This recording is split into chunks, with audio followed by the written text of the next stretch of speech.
এই মুহূর্তে আমি একটা টপিক নিয়ে কথা বলবো। সেই টপিকটার নাম হচ্ছে স্টকহোম সিনড্রোম। স্টকহোম মূলত হচ্ছে সুইডেনের রাজধানীর নাম। সুইডেনের রাজধানীতে একটা ব্যাংক ছিল, কেন্দ্রীয় ব্যাংক বলা যেতে পারে। তো সেই কেন্দ্রীয় ব্যাংকে একদা একটা সময় দুইটা রবার আসে, রবার বলতে দুইটা চোর ডাকাত আসে, আইসে ওই ব্যাংকটা ডাকাতি করতে গিয়ে তারা ব্যাংকের যত স্টাফ আছে সবাইকে চিমনি করে। অ্যান্ড দ্যাট পয়েন্ট স্টাফদের কোনো একজন মানুষ পুলিশকে খবর দেয় এবং পুলিশরা ঘেরাও করে, কিন্তু তারা ভিতরে ঢুকতে পারে না, কারণ মেইনলি আর কি স্টাফদেরকে তারা জিম্মি করে রাখে। তো বলে যে আপনারা আসলে আমরা ওদেরকে মেরে ফেলবো। তো এই জিনিসটা চলে কন্টিনিউয়াসলি 3 থেকে 4 দিন। অ্যান্ড এরপর পুলিশ হচ্ছে গ্রেনেড হামলা করে এবং একটা স্মোক গ্রেনেড হামলা করে দেন ওদেরকে সেভ করে স্টাফদেরকে, এবং সেই দুইটা রবার মানে চোরদেরকে ধরে। মজার বিষয় হচ্ছে যে তাদেরকে যখন আদালতে নিয়ে যাওয়া হয়, তাদেরকে যখন শাস্তি দেওয়ার কথা বলা হয়, তখন সেই দিনের যত ভিকটিম ছিল তারা সব ভিকটিম সেই সাজাপ্রাপ্ত চোরদের জামিনের জন্য আপিল করে। তারা বলে যে এই দুজন ডাকাত ওনারা ভালো ছিল, তাদেরকে যেন কোনো শাস্তি না দেওয়া হয়।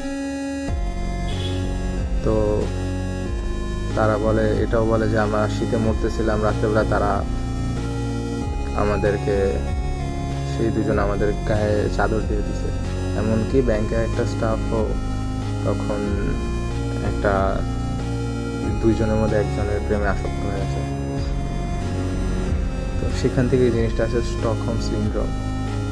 স্টকহোম সিনড্রোম মানে বোঝানো হচ্ছে যে কোনো একটা শত্রুর সাথে থাকার পরও যখন একটা শত্রুর প্রতি একটা মায়া, মমতা, একটা ভালোবাসা বা একটা স্নেহ চলে আসে, সেই স্নেহের কথা বোঝানো হয় সেই স্টকহোম সিনড্রোমে। আমরা মানুষ জাতি যদি আমরা নর্মালি চিন্তা করি, আমরা মানুষ জাতি যদি নর্মাল ব্রেন দিয়ে চলাফেরা করি বা নর্মাল লাইফ লিড করি, আমাদের সাথে যদি আমাদের শত্রু 10 দিন আমাদের সাথে থাকে, আমরা তাদের যত ভুল দোষ, যত ক্ষমা সব ভুলে যাব।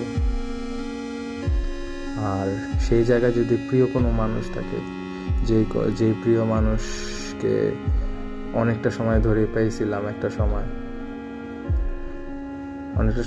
পেয়েছিলাম সে একটা মানুষকে, সেই মানুষটাকে সাথে যদি একটা মুহূর্ত আপনার দেখা হয়,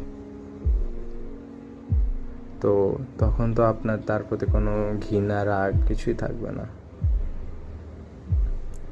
এরপরও যদি এই রিয়েলাইজেশনটা না আসে কারোর সাথে দেখা হওয়ার পর, কোনো প্রিয় মানুষের সাথে যদি ভালো কোনো ইমপ্রেশন না আসে, তাহলে সে হয়তো বা কোনো মানুষই না। আমার স্টোরির মোরাল অফ দ্য কথা হচ্ছে এটাই যে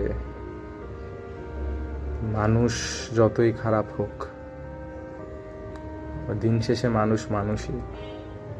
একটা মানুষ যতই অমানুষ হোক, কিন্তু তার সাথে যদি আপনি থাকেন কয়েকটা দিন, আপনিও তার ভালো দিকগুলো খুঁজে পাবেন, অনেকগুলো ভালো দিক খুঁজে পাবেন। মানুষের ভালো দিকগুলোই নিয়ে থাকার চেষ্টা করা উচিত বলে আমি মনে করি। তো এটাই ছিল হচ্ছে আমার স্টোরি শেয়ার করার একটা কারণ, স্টকহোম সিনড্রোম।